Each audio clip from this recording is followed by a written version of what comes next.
Hello my friends and welcome back to my channel Coffee Tea Paper. My name is Louise and this is part 5 of a series where I'm sharing with you some of my favorite books that are about journaling or are journaling adjacent, shall we say. So this is one that I would consider journaling adjacent because it's not giving you any tips or exercises to work through or anything like that.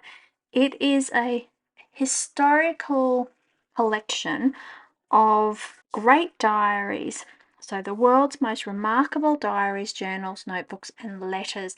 And of course it looks at famous diaries that have been kept throughout history, such as Leonardo da Vinci, Anne Frank, Frida Kahlo, Charles Darwin, James Cook. So a real mix of artists, explorers, inquiring minds, shall we say. And from that point of view, it's really quite interesting if you look at them to see how journaling has stayed the same in some respects and how it has changed over time as well. There's a lot of beautiful visuals in here as well as a lot of history. I haven't looked at it for quite a while, so it's a little bit dusty. So if I get a bit sneezy, I will edit those out. Bit of a confession. Now it is quite large, so it's a bit difficult to get it all on my desk, but hopefully I will be able to manage. I think this has been published, I think it's been published a few times, perhaps under a couple of different titles.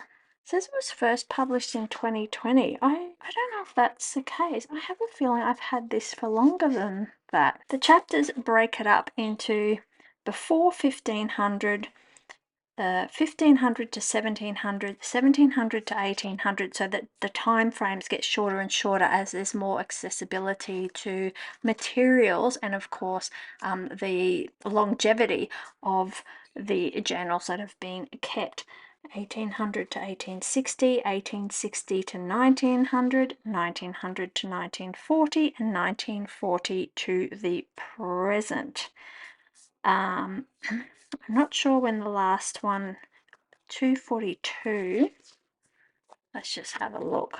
So this is a film director who, they have examples of his journals from between 1970 and 1994.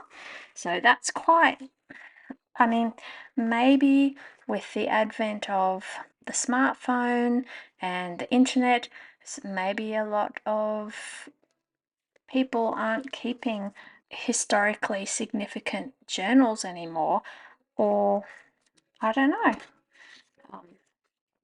I'd like to think they are. Maybe they're just going to be collected down the track. So we'll just have a little flick through. And what I like about this is it also has examples from other cultures, not just Western culture. There's Japanese and Chinese, for example. Here's Leonardo da Vinci, and I've been lucky enough to see some of his pages in person, in real life, and yeah, just fascinating. Wow, just see if I can find a couple of my favorites. It's been a while since I've had a look. Oh, this is quite fun. So this was Edward Barlow, who was a sailor, and he has kept some records with ink on parchment and watercolor. And they say here that his handwriting was remarkably neat despite his lack of education. But I did a copperplate writing course, and one of the things I learned through that was that if you were in the Navy and at any point you were going to be responsible for writing, like making notes on cargo that was coming on board or the ship's log or anything like that, you had to learn copperplate writing, and it was taught so that everybody had a consistent writing style for record keeping and for reading purposes. So that's probably why he has such good writing. Let's see, I'll just flick through while I try and find a couple of my personal favorites because I just can't really remember. Oh, this is James Cook. So, you know, that's of significance because, of course, he was one of the first British people to visit Australia. Of course, it was already discovered, as we say.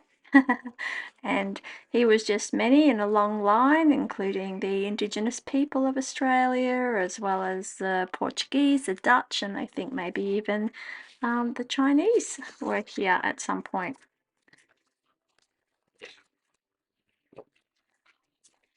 Of course, we would expect Mozart to keep a music journal of making notes of his compositions. So we stayed in a hotel that he stayed with in with his dad when he was a young lad, and it was very old and very creaky. But I think they traveled a lot. I think there are many hotels that can have that claim to fame. It wasn't expensive. Our room didn't have a window or a bathroom.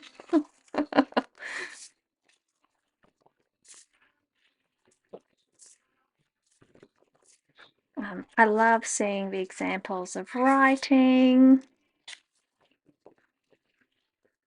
And look at these sketches. Lewis and Clark. We've all heard of Lewis and Clark. This one is quite interesting and because it's quite unusual as well. It's the journal of Anne Lister, who was a British landowner who was also lesbian, which was quite unusual to have records of these relationships at that period of history. And I don't know if you can see here, but she actually wrote in code, and it's a mixture of English letters, symbols, letters of the Greek alphabet, and she was apparently quite proficient at writing it. And of course, she wrote about her secret attractions and her secret relationships. So I just keep flicking through. I really like this one. This is by Eugene Delacroix, who was an artist who kept a journal with ink and watercolor. And doesn't this just look like a moleskin? Just amazing, just amazing. So, okay, dating from 1824 and around that period. I mean, you wouldn't be surprised to see something like that today, really, would you? I hope I'm getting this in frame. Charles Darwin, Queen Victoria. Doesn't Queen Victoria's look at hers with this leather-bound cover, but notice the pen loops. Doesn't that remind you of a Hobonichi? Absolutely amazing, isn't it? I've forgotten. Well, some of the artists I really like. There's look at these architectural details.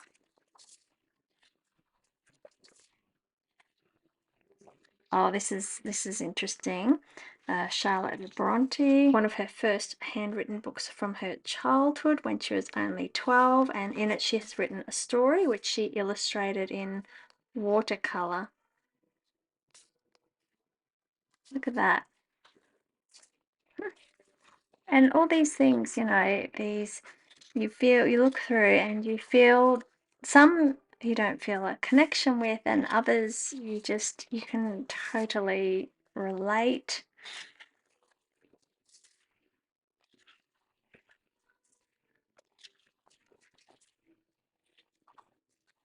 This is, of course, more of a a field journal or a research journal, or what would you call it, like an expedition log, where he's made recordings of the insects that he has found.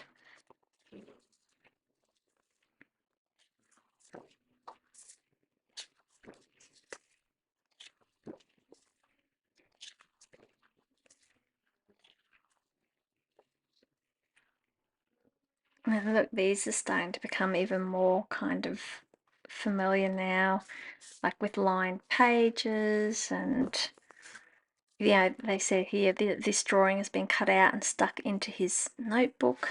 That he probably did it in a different journal, but he's kept it and stuck it in there.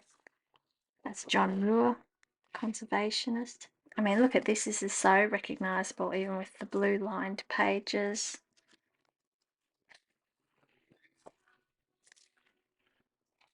Oh, and of course Vincent van Gogh, and he of course has written in Dutch, and that's a letter, not a journal. But imagine receiving letters. And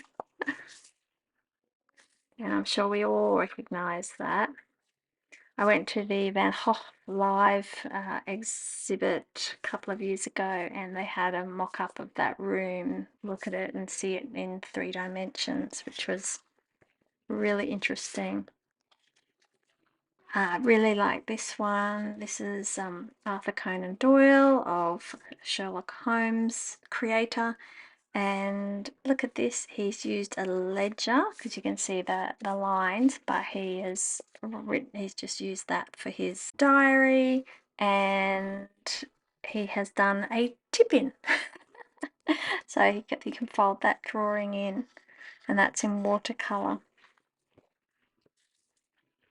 Beatrix Potter, and of course, you know, we all recognize these little fellows. Paul Gauguin. Very neat. I mean, I don't know how he wrote so neatly. He must have had a pencil board underneath, I think, to be able to write so neatly on those pages. The one, of course, that I particularly find the most moving, that I imagine many of you would as well, being so familiar with her story, is of course, must be here soon, Kafka. Where is she? Anne Frank. And of course, you know, her diaries have been reprinted so many times. And I don't know if you've ever been to the Anne Frank house in Amsterdam, but it's an incredibly moving experience. My father was a child in World War II in the Netherlands. Yeah, he was a bit younger than Anne. They were lucky because they had family who had a farm out in the countryside, and so they were able to take shelter there, and lived on that farm for many years. Yeah, she was sticking photos in, and she would put in different, you know, I remember seeing the pictures on the wall of her, like the movie stars that she admired, and it's she's changed up her handwriting, and yeah, it must have been tricky to get ink as well.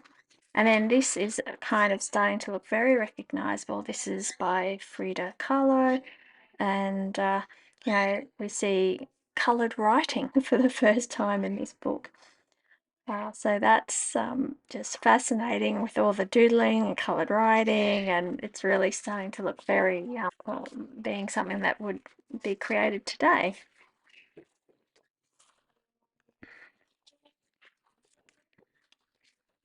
So yeah, so it's just it's basically a historical collection But it's just interesting to see the change in notebook style, as well as what's included, and handwriting, and idea of including sketches and tip-ins and photographs, and the different materials, like you're just using pen and then introducing watercolor and then colored inks. And yeah, and some of them you kind of look at and you think, gosh, you know, that just looks like an exercise book, or that one looks like a traveler's notebook, or that one looks like a Hobonichi, or a paper blanks, or all of the moleskin, like all of those sorts of things which are very familiar to us. It's very heavy. It's not a reading in book bed. So I think that's why I haven't had a look through it for a while, and so I haven't looked at it for a while. But I sometimes get engrossed in just one or two pages, and depending on who the author of the diary is, it can be a little intense, and so then I just put it away and then come back another time and have a look, because you know our journals can be incredibly intimate things, and these that are in here are no different.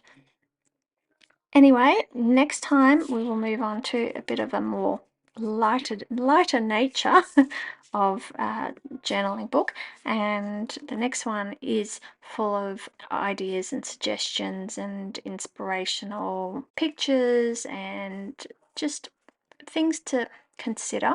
I really like this next one, and you'll probably be able to see that because I've written in it and highlighted in it and page flagged it.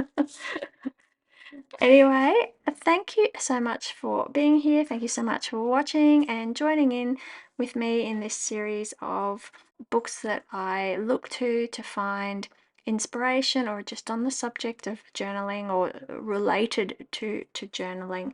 And yeah, I will see you in the next video. Bye.